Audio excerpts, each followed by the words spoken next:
Assalamualaikum dan selamat sejahtera semua. Kali ini cikgu akan kongsikan dalam mata pelajaran Reka Cipta. Saksikan. Okey, murid-murid. Assalamualaikum dan selamat sejahtera semua. Kali ini kita akan belajar Reka Cipta tingkatan 5, bab 2, 2.1, bahan pembinaan produk. Kali ini kita akan belajar jenis dan sifat bahan. Jadi sebelum itu, jangan lupa untuk tekan butang subscribe. Berikut merupakan antara standard pembelajaran untuk bab ini. Okey, mula-mula kita akan belajar jenis dan sifat bahan. Bahan merupakan elemen yang amat penting dalam proses pembinaan sesuatu objek atau struktur. Kestabilan sesuatu binaan bukan sahaja bergantung kepada reka bentuk, tetapi juga kualiti dan jenis bahan yang digunakan. Bahan terdiri daripada dua jenis, iaitu bahan semula jadi seperti batu, kayu dan jut, dan bahan buatan manusia seperti plastik, alloy dan seramik. Bahan logam dan bahan bukan logam merupakan bahan yang paling banyak digunakan untuk menghasilkan produk. Bahan pembinaan produk terdiri daripada bahan logam dan bahan bukan logam.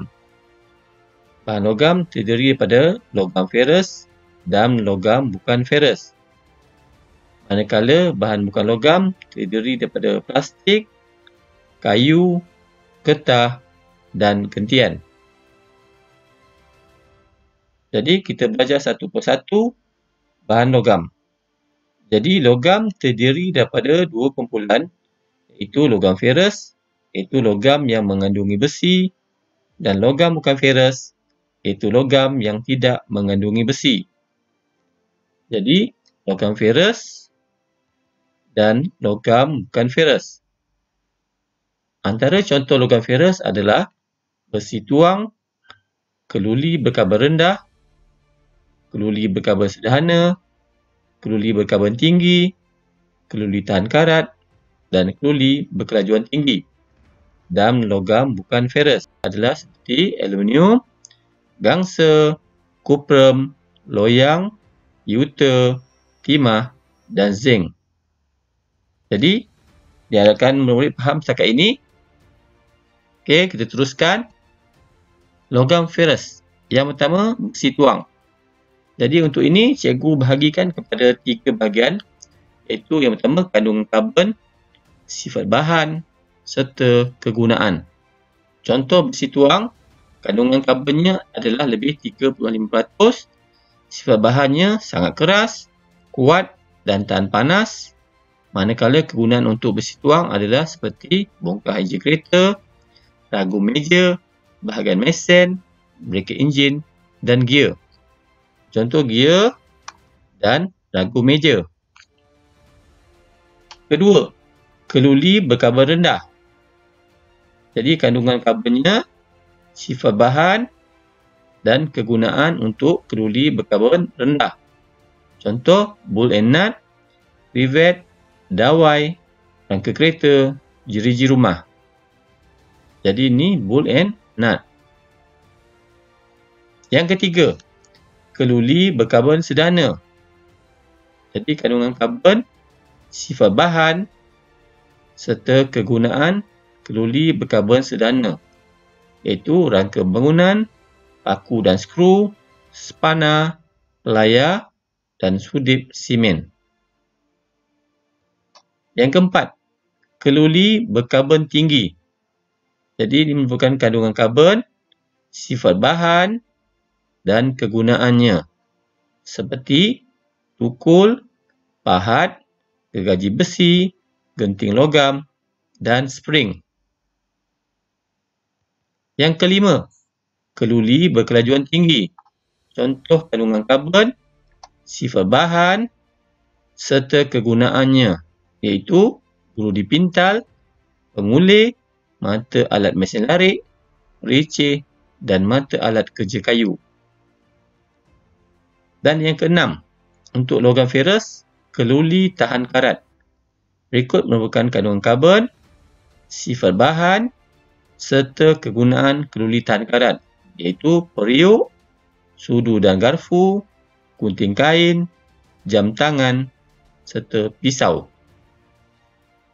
Berikut merupakan logam bukan ferus, iaitu logam yang tidak mengandungi besi. Yang pertama, aluminium. Aluminium adalah logam asli.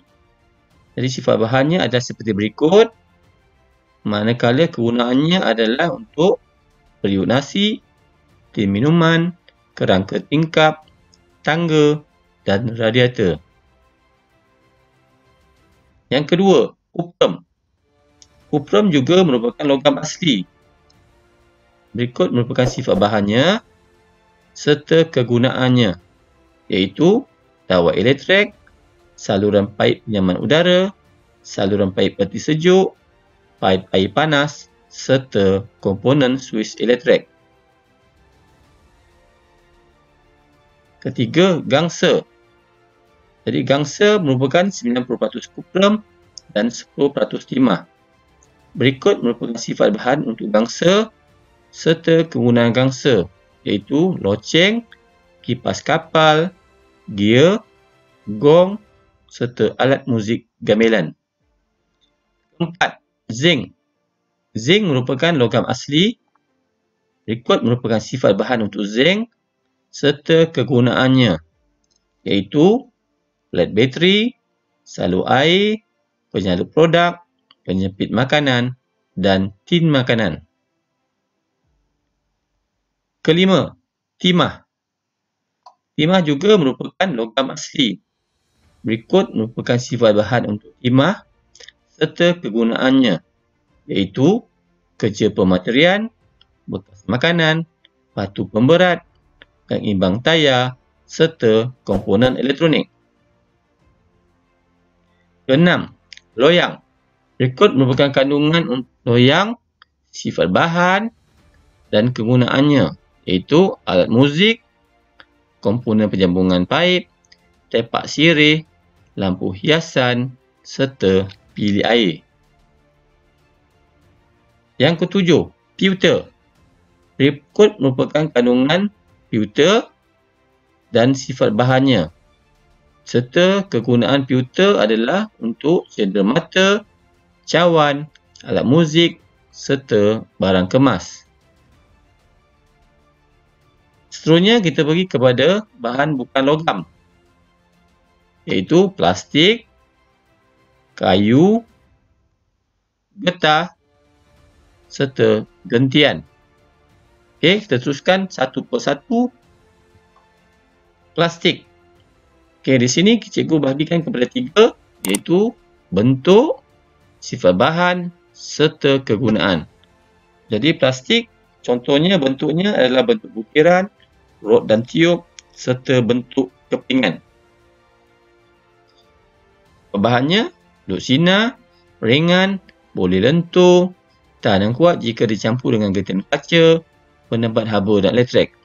Manakala kegunaannya adalah bekas makanan, pinggan mangkuk, pembungkusan, penebat haba dan elektrik serta peralatan elektrik. Yang kedua, kayu. Jadi ini merupakan bentuk kayu, bahan serta kegunaannya, iaitu rabut, kerangka bumbung, lantai rumah, pemegang pisau serta jambatan. Yang ketiga, getah.